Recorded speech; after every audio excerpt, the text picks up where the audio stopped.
songana lo phakathi ayethe lo phakathi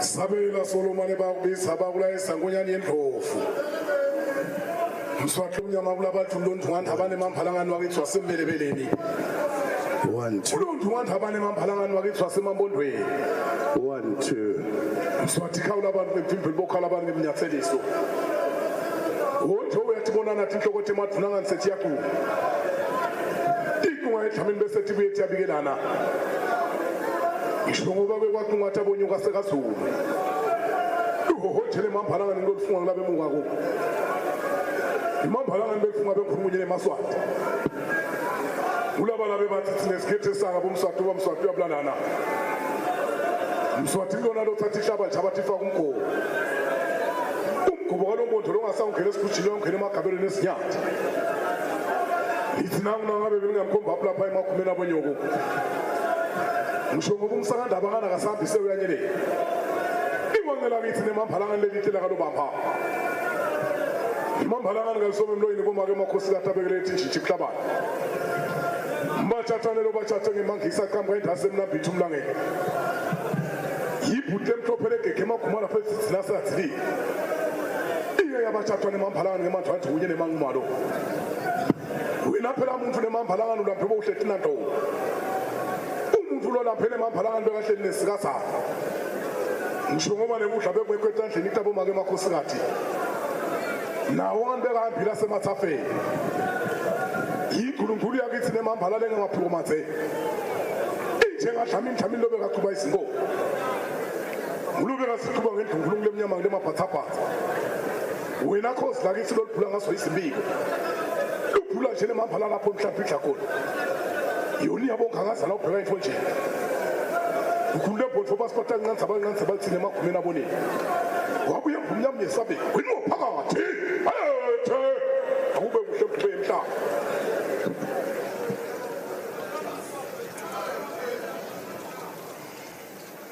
Lovukazi emakhosikazi bantu babenkosi ndunankulu emabandla ekweluleka tikhulu lijaji lelikhulu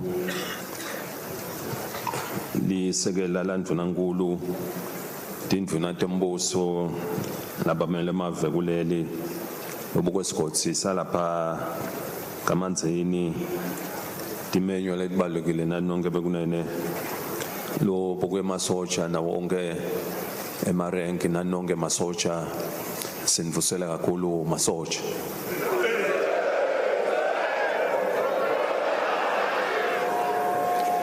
Your Majesty the Ndlovukazi, Emakhosikati, the Royal Highnesses, Prime Minister, Councillors, Chiefs, Chief Justice, Deputy Prime Minister, Cabinet Ministers, Excellencies, members of the Diplomatic Corps, Regional Administrator for the Manzini region, Army Commander, USDF officers and other ranks, Defense attaches present here today, distinguished guests, ladies and gentlemen, we greet you all here at Nogwane. Masocha namuhla sibuthene lapha eNogwane la khona sitokupha khona lusuku lwemasocha lokuhlanganisa emashumi lasihlanu nakuthatu solo emasocha abonalisa ukuthi abuthwa evele masocha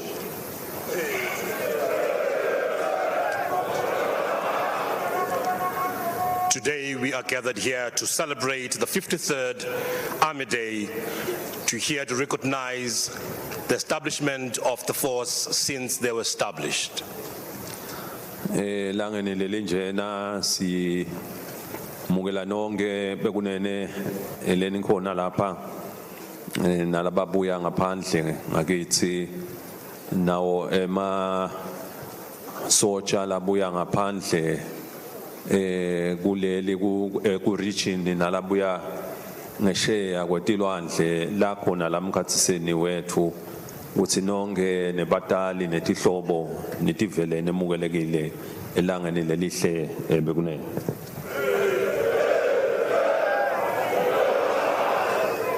We extend a gracious and warm welcome to all you present today, including those who have traveled far and wide from outside our borders, including those from the military in the region, and of course those who have traveled even from overseas, including the parents, relatives, for those here today. We are most welcome. Masocha leli lilanga lenu lilanga le masocha la khona nito khombisa bosocha benu njobe masocha abangiwola laba bonalisa ukuthi abangiwola buke live inhlala kahle yelive nesive sonke kangwane ukuthi bonke bantu imisebenzi eveni ihleli itindile isebenza kahle bekunene.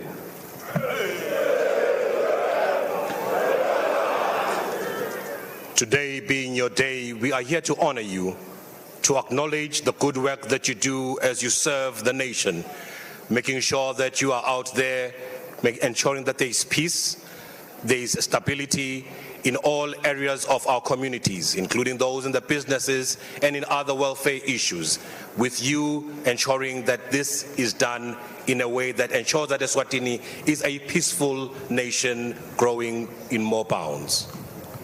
Masocha siyatini umsebenzi wenu lenwendako wekuthi u24/7 akunasikhathi ukuthi simo sinjani, kungaba kuyabanza, kungaba kuyashisa, kungaba kumakhata, kepha esikhathini sonke umsebenzi wenu ubhekekile ukuthi kube the second la khona umsebenzi wenu ningawendi ngesigaba lesifanele emasotsha.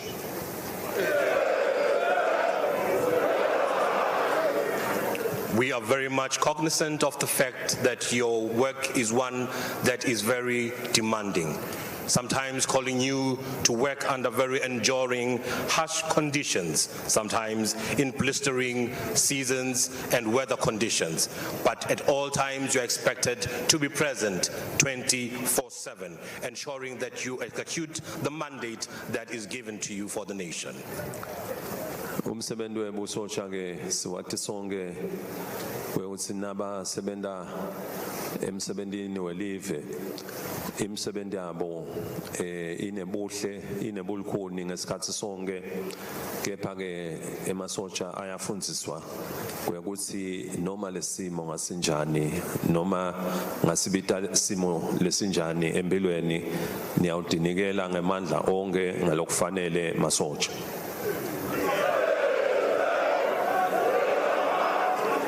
We are very much aware that as much as your work is such demanding, it is important that as you train, you are trained to be fit for purpose, ready for the work that you are assigned to do, and at all times be committed to do what is expected of you at all times.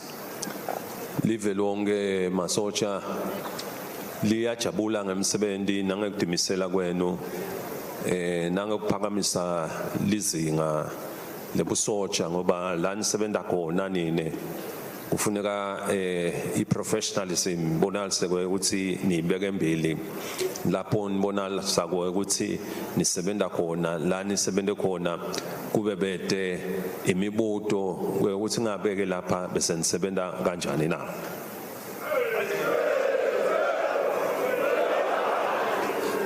The nation is proud of you because in the work that you're doing, we must see professionalism at all times, and it is important that as you work, you show proper work ethic so that it is not questionable of what you are doing in your service.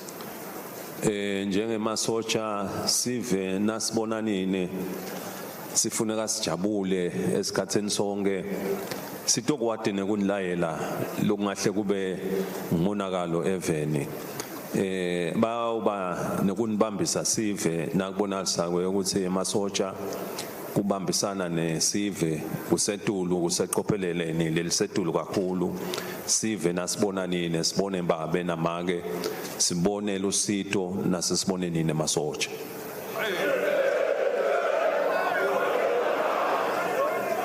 It is very important that as you work your work, working with the communities, and when they see you, they must find a reason to be safe and be able to communicate with you freely, knowing that they can also give you information that you need in the work that you are doing. So when they see you, they do not see an enemy, but they find solace and hope that they are safe with you.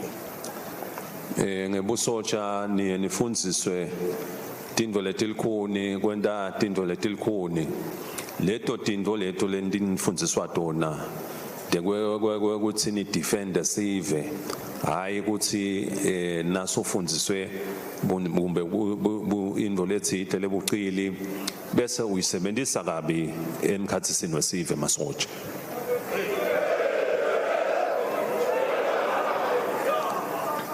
In your training as soldiers, you are taught many skills and certain things that you must be able to do.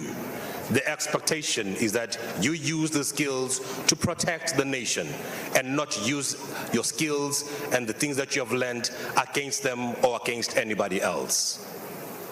Masotsha lembechi leni gabile inebumqoka kabi umonakalo loya kwendeka kini ake awubonakala ukuthi wendiwe ngibani munye wenu nakenda lokungasiko kuyareflecta ngiwo onke masotsha elive eSwatini ngakho ke kumqoka ukuthi absolutely loyalty eveni nekuba nemaqiniso kubamba tindvo ngemaqiniso nikubeke phambili emasotsha.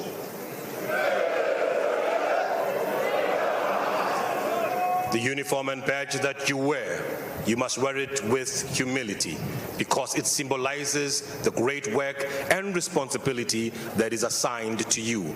It is therefore imperative that in all that you do, you show an ethic that is going to be very trustworthy amongst the people that you serve.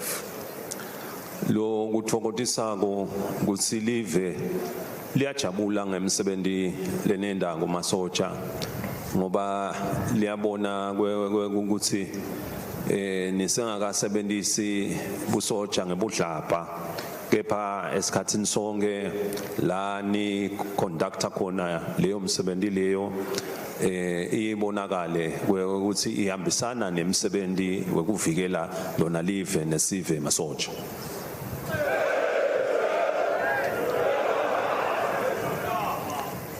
It is clear that the nation is happy with the work that you're doing. The expectation we have is that you must not do your work with any negligence. You must do your work in all honesty to ensure that you provide safety for everyone in the nation. Ngako masotsha kuqhubeka kudiqeqesha ngetemtimba ngetengqondo nange ukuthi nibuke impilo ngoba impilo ayimindawonye impilo iyaqhubeka kuba netindvo letinye letibonakala ukuthi labo lokhanzalisa ukuthi baphambana nemithetho bathifundzana nabo so nineke esikhatsini sonke kwekufundza kwekuthi konke leni kwendako nikhanze ni up to date masotsha.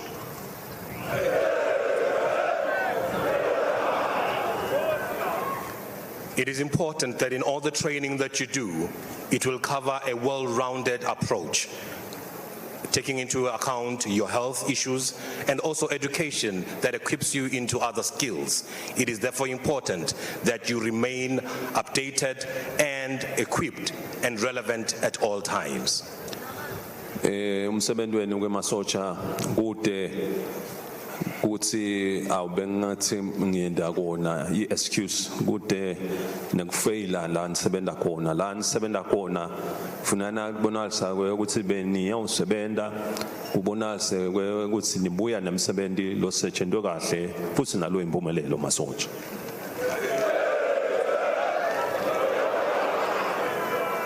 In the work that is tasked with you, soldiers, there can be no excuses. There is no reason for failure. We expect only excellence.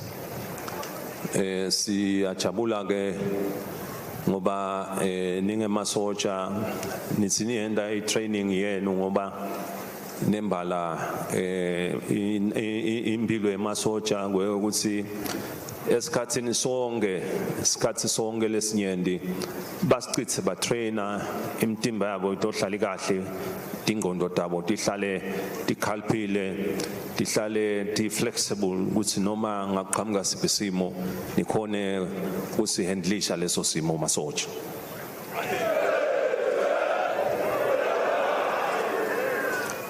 As you do your training, soldiers, at all times it is going to be very imperative that the training you do ensures that you are upskilling yourselves in fitness and in all other areas of your welfare, so that you remain of sound mind and ready to execute the duties assigned to you.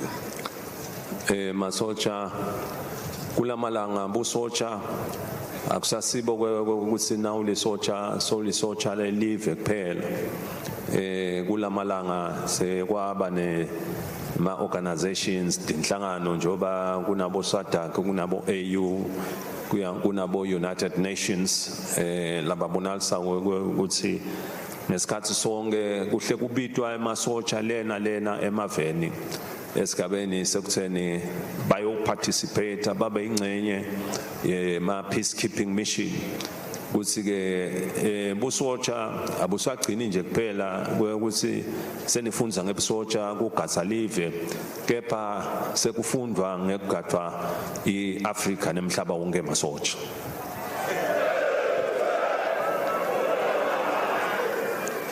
Soldiers, you will be aware that your task is not only to serve just the nation.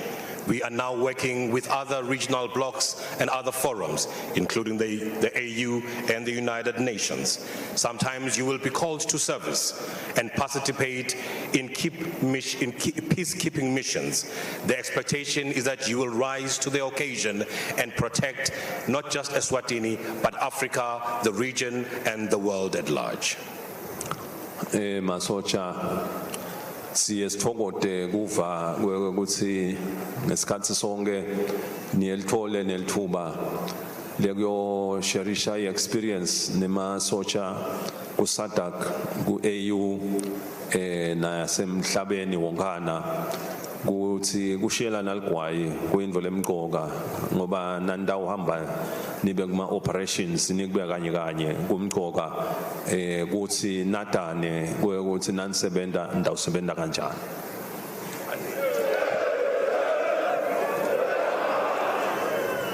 We are aware that at sometimes you do get opportunities that will place you in other stations, including SADC and the African Union, amongst others.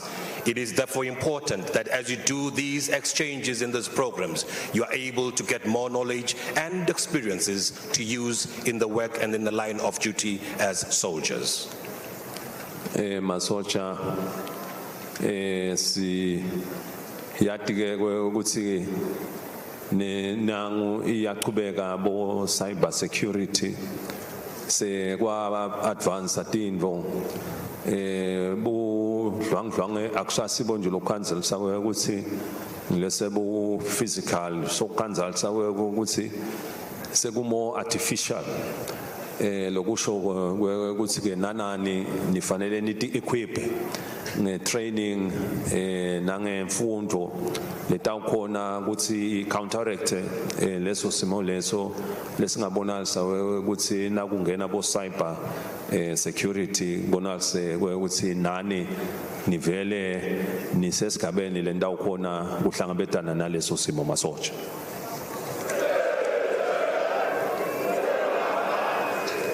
In the times that we live in, we are now faced with multifaceted kind of crimes and technologies that advance now in our space, where now we deal with cyber security issues and also some crimes that are not the normal abuse and violence we see physically.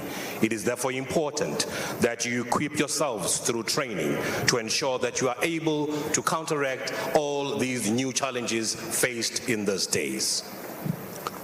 Masocha kube injabulo enkulu kunibona langeni lanamuhla ne trillion leni performile nyalo yakomba sibili ukuthi ningemasocha laqeqeshiwe la vele alungele ukuthi lapho asanikwe khona umsebenzi wokuyovikela live nesive nivele nikwende ngemandla lamakhulu ngoba kuyabonakala ukuthi ne fitness solo nibeke embili kuma programs lenwendako masocha.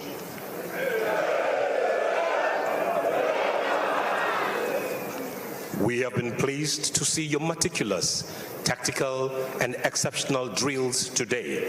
This shows that you are ready to go and protect the nation and ensure that your fitness is in fact on point. We are therefore encouraged by the fitness you have displayed today. Logo njoba kutana lamasha nje masocha atanjoyina nakata ukhanza nine lakankanze mbili ubonalise ukuthi nani bafundzisa ngefitness ukuthi lisocha kuyini babone lapha kini kuqala ngoba ngeke ufundise into longasiyo yona wena so kumqoka ke ukuthi konke lento akufundisa masocha iexample iqale lapha kini ngamunye nini nikhona masocha.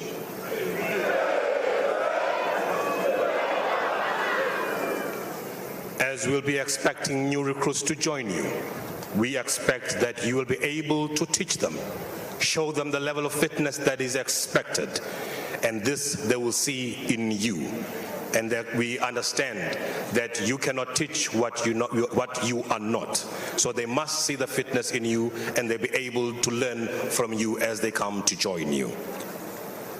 Masocha siyesithokoze nasiva tindzaba ukuthi nakune disaster event kulamalanga lengcile nje bekune disaster ukuthi kunetikhukhula lena nalena sive lesinye asisakhoni kwewela kahle kuye ngesheya kubonakala ke ukuthi ke nibambisene nelibandla le disaster management niyabambisana kakhulu nisebenza umsebenzi kukwadi ukuthi sive siphutheke ngendlela lesingiyo kona kubonakala ke ukuthi sewetwe siwelele ngesheya kwemfula siphephile babonge abantu ngoba lo mqoka ukuthi nine nibone ukuthi emakhaya bafika baphephile masocha.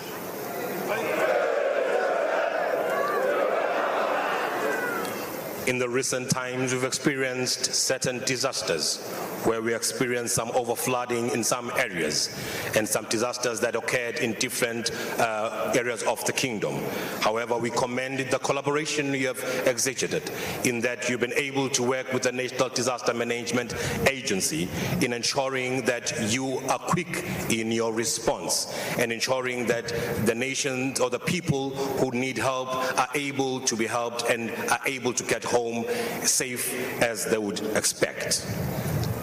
Ngako masocha siyathemba ndawuqhubeka nato tonke tinhlelo letinhle tekubuka ukuthi nangabe live nje ubanyalo nje lidindile kubuka ukuthi kuphephisa sive nase kune leto tehlakalo yini ema safety measures ikakhulu nje nakufakwe ekhathi sigaba la khona ukhanza lisaba kubisebese kuba netikhukhula nine nibuke kokwakha emabloho labonalisako ukuthi angaba ngemabloho la ngakubonalisa ukuthi noma ngasikhukhula tinjani kuleyo ndzawo sive singahlupheki ngekuwela bese asisakhoni kufika kahle emakhaya masocha.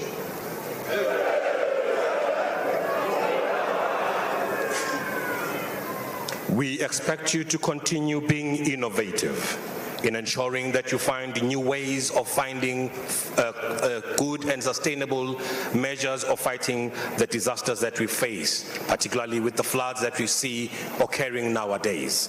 We hope that you'll be able to build bridges that will ensure that the nation is able to cross over to where they need to cross over and not be found stranded, as the case may be. The citizens look up to you.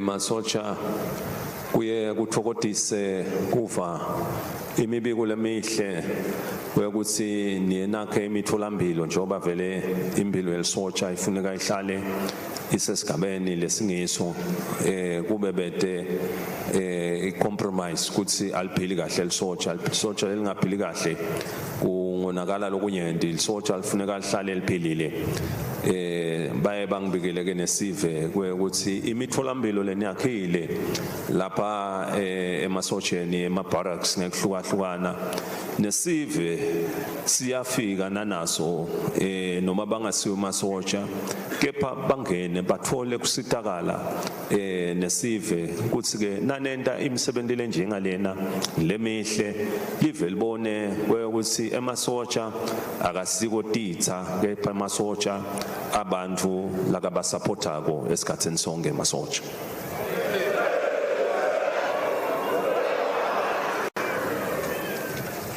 A healthy military is the guarantor of a healthy nation. We expect that all soldiers will stay healthy, and we are impressed by the reports of the clinics that you have in the various barracks. And we have been reliably informed that these clinics and health centers have been made accessible not just only to the military, but also to the people out there in the different communities. We are therefore happy that you continue to provide this service. And indeed, the community must not see soldiers as enemies, but they must look up to you as those that provide safety for them in their communities. Masocha si thokoteka kakhulu umsebenzi wonke wekunibona masocha namuhla lilanga lekutoniniketa tholocina masocha ukuthi nani njoba nibambile live lisemva kwenu lanisekela kuyo yonke emaplan nawo konke leninako wekukhulisa yona impi ikhule ibe esigabeni sekuthi ikhule ibe njengempi njengoba wonke umhlaba nawufika militarily uyakhula uthi nani live litanisekela lento tonke tinhlelo leninato ukuthi leto tinhlelo leto tisekeleke nenhlala kahle konke kusekeleke ngesigaba lesifanele masocha.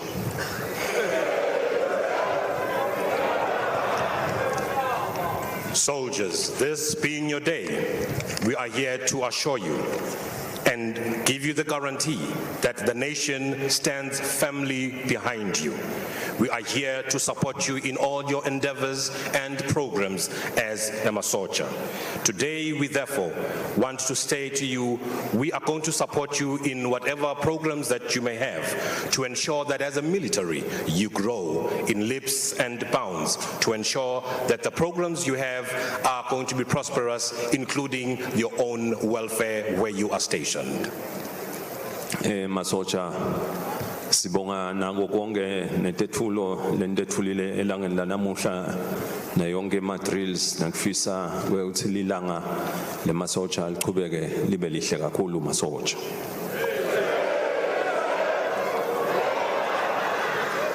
We want to acknowledge and thank you for the beautiful drills that we've seen today, and it is our hope that this day will continue to be a marvelous one as we continue with it.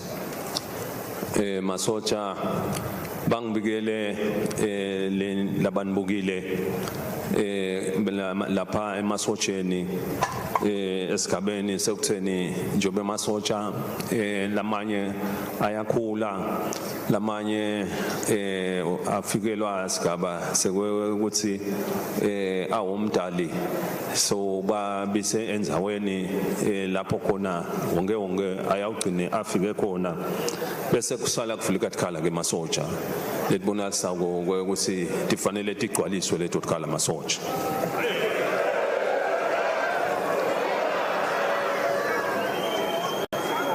I have been reliably informed by those that are looking after you that in the course of your work, it has clearly been possible to see that some of you, through retirement or natural attrition, have left the service and as such left some vacancies open that need to be filled and occupied. Kuleso sigaba ke masotsha bangibikele ukuthi bo Brigadier General First Star labathathu labathi ngaku ukuthi bavaleke ekhaleni namuhla ke kutawuthathwa bo Colonel lebe bavele babo Colonel labatawuthathwa labatawusuka kuba bo Colonel bese baba bo Brigadier General First Star kuyaba David Magongo Hope Vilakati na Phahlane Dlamini.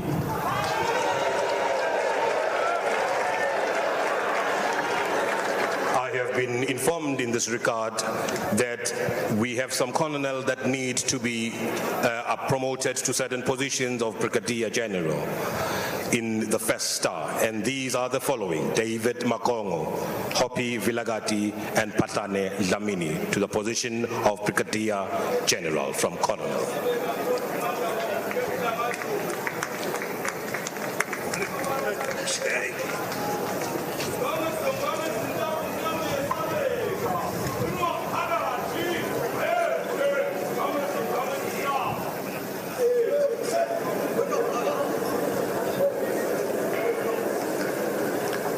Nabobo Brigadier General First Star lababusisiwe namuhla se babusisiwe nabo basebenze ngekuthembeka naNkulunkulu ababusise emsebenzini.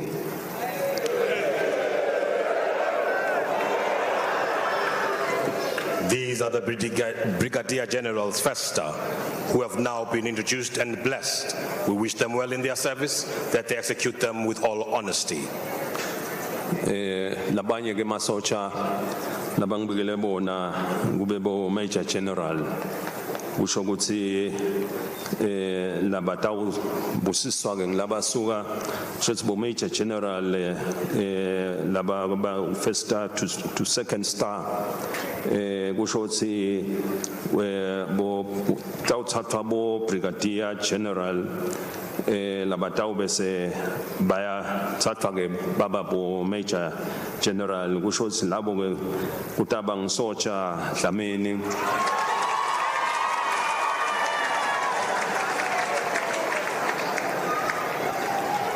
kube ngichimba Shongwe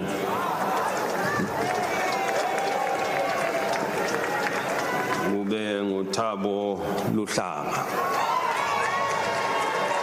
In the next category, we have those of the Major General moving from First Star to Second Star, from Brigadier General to Major General. And these who are blessed today are Socha Dlamini, Chimpa Shongwe, and Thabo Luhlanga.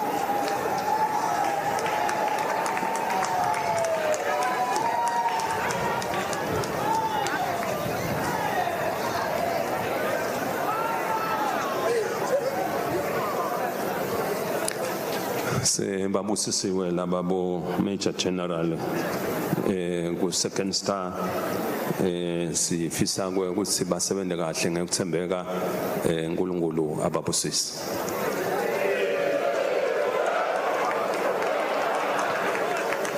These are the Major Generals who have been promoted from First Star to Second Star, who are now blessed.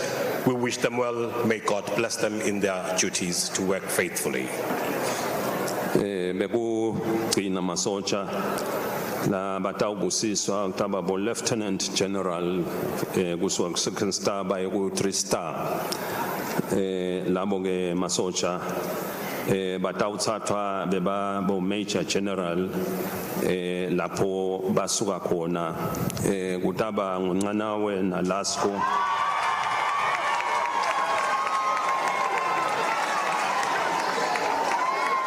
The The last category that we are handling now is those lieutenant generals from 2nd star to 3rd star.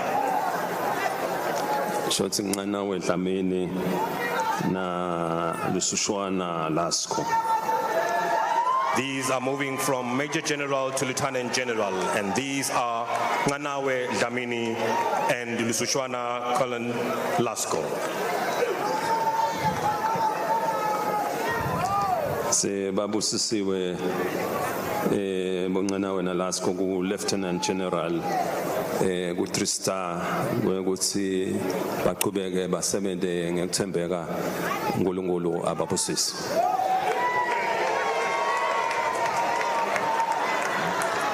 These are now your Lieutenant Generals promoted to 3rd star.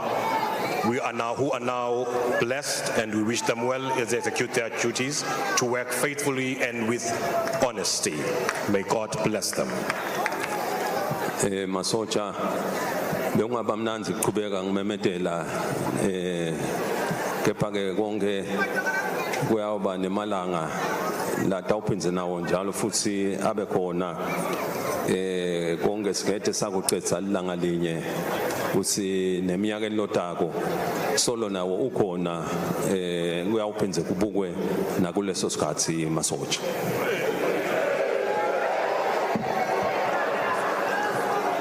It would definitely be pleasing to continue to call out more ranks and more promotions. However, we shall hold them for now, as we shall have other opportunities at some other opportunities, including the following years as we come to see you. Kulesigaba sesiqhubeka sifisela Masocha langa lelihle nesive sonke sithokote ngekubona umsebenzi weMasocha njengoba namhla atokhomba umsebenzi necapability yabo ukuthi lapho nabasebenza basebenta kanjani live litoba natho locina lilale ngekuthula ubonalise ukuthi eMasocha akithi noma ngasimo lesinjani capable kuyawufikela sive nemsebenzi netakhiwo nako konke lokukhona even Masocha.